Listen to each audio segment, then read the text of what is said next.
आणि यानंतर थेट आपण अयोध्येतल्या राम मंदिरात जाऊया। रामावरती दुग्धाभिषेक सुरू आहे। आज सकाळची मंगला आरती जेव्हा संपन्न झाली तेव्हा रामललाला अभिषेक करण्यात आला आणि त्यावेळची ही दृश्य आहेत। सर्वे सांजीवनं परं पावनं यज्ञहेतुश्च पयस्नानार्थमर्पितम्। ओम अप्रमेय कृपारत्नाकराय भगवते श्रीरामचन्द्राय नमः। पयस्नानं समर्पयामि। पयस्नानान्ते शुद्धोदकस्नानं समर्पयामि। शुद्धोदकस्नानान्ते दुराचमनीयञ्जलं समर्पयामि।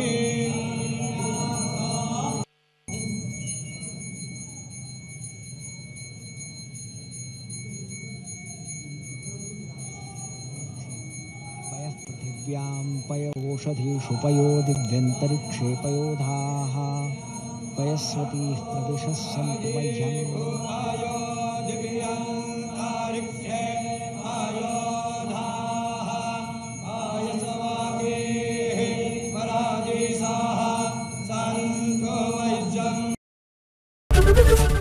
एबीपी माझा, उघडा डोळे बघा नीट।